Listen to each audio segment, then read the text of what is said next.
Another morning coffee with us. It has been a whirlwind. I don't even know where to start. Yesterday was just the most fucking weirdest day I've had in a long time. Yeah, parenting.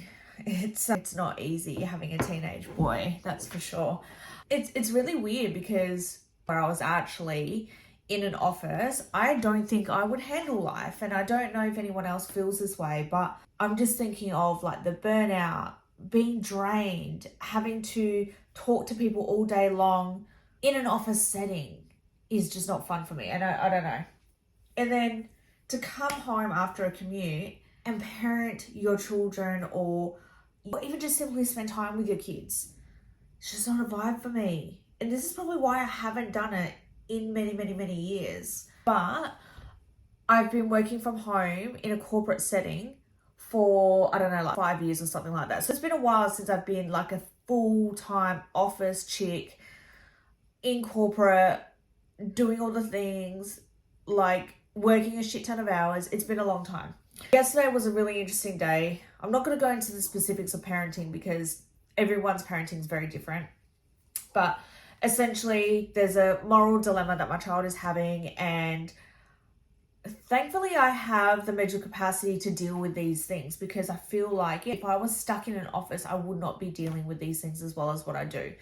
And I've just noticed that about my parenting in general over the last 5 years, is that I have the capacity to be mentally present for my kids, to make decisions from a space of calm, cool, calm collectness, rather than I'm too fucking exhausted to deal with your shit. That is my takeaway from yesterday, is that I'm thankful that I come from a space in my parenting that is cool, calm, and collected. It's not stressful. It's not far out, dude. Just calm your farm. And the conversation I had yesterday with my ex, because we co-parent, is like, growing up, I didn't have a parent that would sit there and fucking listen to me.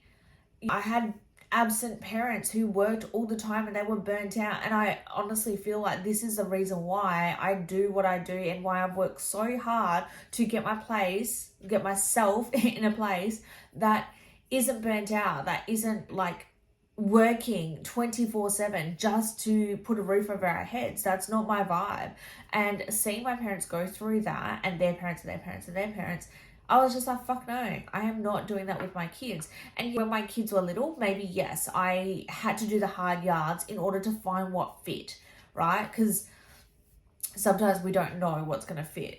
But when I did find an opportunity to be in corporate and work 100% from home, still earn 6 figures, that was like my biggest stepping stone. I was like, yes, this is what I need. And then the world changed with COVID. Thank you, COVID.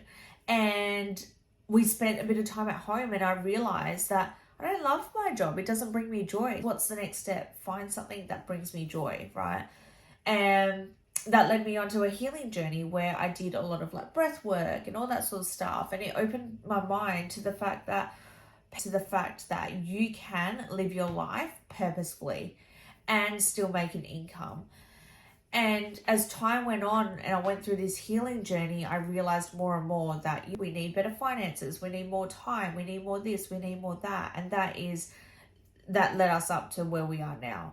Just constantly working on living a purposeful life, right? Living life by our own design. We're not burnt out at a corporate, right? And this led us to the lifestyle that we're cultivating for ourselves now, where we get to design our day the way we want, right? Like, yes, I'm still attached to my work from home job because, to be honest, in this day and age, having multiple streams of income where possible is the smartest thing we can do, right? If at a point I am really sick of my job, I'll let it go. But for right now, I'm keeping it at bay, right? Like, it's not the worst thing in the world to be attached to my corporate job. And I still work from home, and I have the ability to run a business from home. I'm getting the best of all worlds, right? I'm adding that extra income stream, and I am present for my kids, and I'm like living, and I'm finding ways to be present in my day and do things that I want to do and build that life that I actually want to live, right? Build that life that allows me to look after myself, be present with my kids, parent my kids from a calm space, from a space that's not rushed or burnt out. Those are my thoughts from yesterday. It was a hectic day, so I was not overly present online. That's the other beauty of things, right? It's that I don't have to be present online when I'm dealing with family stuff. And it's not often I deal with family stuff. It's probably like once or twice a year where something like this happens and someone's having a moral crisis in our household. Never say never, you just never know. But the fact that I was able to stop and focus on that is something that you can't put a price on it. And I would build my life like this over and over again, where like I'm building towards that true time freedom, and I would build that over and over again to be the mum that I am to my kids, who's present and emotionally available. And I'm emotionally available because of the lifestyle I've built for myself around money. Those are my thoughts. I'm gonna go wash my hair now and get some work done.